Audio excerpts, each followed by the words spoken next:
Yo, what's up everyone? My name is Andrew Warren, and in today's video, I'm going to be giving like a little piece of Tesla news. It's kind of like just a tidbit of information, but it's something that I think is really relevant to Tesla and Tesla stock. And I really think that it adds a lot of perspective to what Tesla is as a company and why people believe in them and why they have such a long-term vision on Tesla and Tesla stock. So I just wanted to share this little talking point with you all. But if you appreciate types of content where I just talk about Tesla news and give you little tidbits here and there of information as well that I think is relevant, then please make sure to smash that like button. Drop a like on the video if you like this succinct content, just really short videos on like small pieces of news and stuff. Let me know. But anyways, let's go ahead and jump over to Twitter where Elon Musk replies to a news article tweet.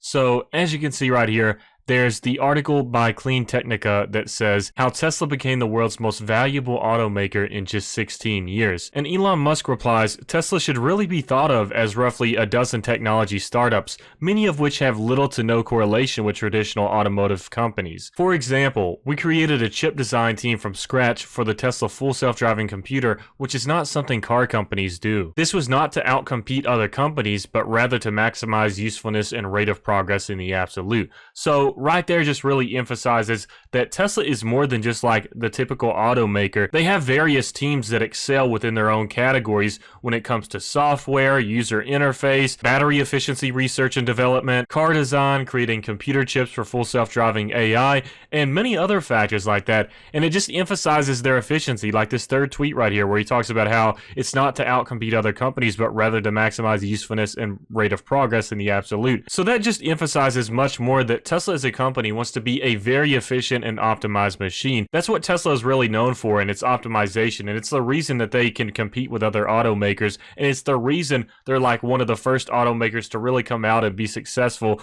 over like the past 100 years, and it was a huge feat. And just to bring up another tweet that I saw that quoted that in reply to Elon's tweet, I just wanted to emphasize this because I thought it was a really good talking point. So we'll go ahead and get back over to Twitter, and the reason I saw this was because it was retweeted by Elon's World. Elon's World is actually a pretty good account if you like stuff around Elon Musk and Tesla.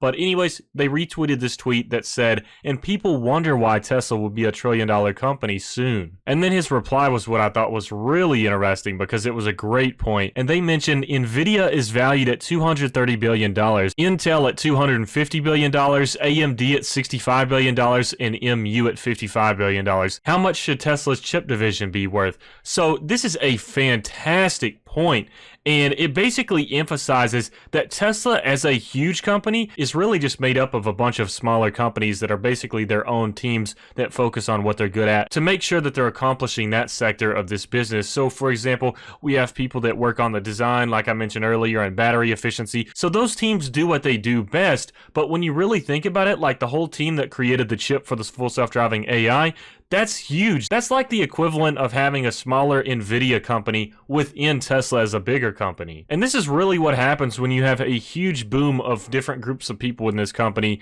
that are like the Silicon Valley type people, the people good with tech, the people good with firmware, the people good with battery efficiency like research and development. So when you have various teams within a larger company, it's almost like you have multiple assets, multiple large companies within this larger one itself. It's just that they don't have a name. It's like Starlink within SpaceX, except there's really no name for the group that created that chip. But theoretically, they could technically say, okay, we had this company within Tesla. This is a smaller company, and it would be just as valid in my opinion because they're producing computer chips for full self-driving AI. That's a lot like what Nvidia is doing, and I know that Nvidia is doing a lot more as well, but it's still a huge feat and an accomplishment that a company could be built off of just that alone, just self-driven AI chips. It's just like how you have Qualcomm with a 5G. They could technically have another smaller company name for just this part of the Tesla business if they wanted to, and it emphasizes that Tesla is really just Silicon Valley with a bunch of different teams that are basically smaller companies within this larger company as a whole. So anyways, I'll keep it short right there, but I just wanted to emphasize even further that this kind of proves that Tesla is not just, you know, a car business. There's so much more, and all of their teamwork combined together makes them a good car business, but that's thanks to basically much smaller companies within this larger one one that is very good at what they do, and then it's all combined together for maximum efficiency and optimization. Anyways, I hope y'all enjoyed this video. Please make sure to smash that like button if you did. Also, feel free to sign up with my referral link to Robinhood and Webull in the description below. If you sign up with those links, then we'll both get some free stocks. Here's just one example of a free one that you could get. But anyways, I hope y'all enjoyed this video, and I hope you have a fantastic rest of your weekend. Stay safe out there.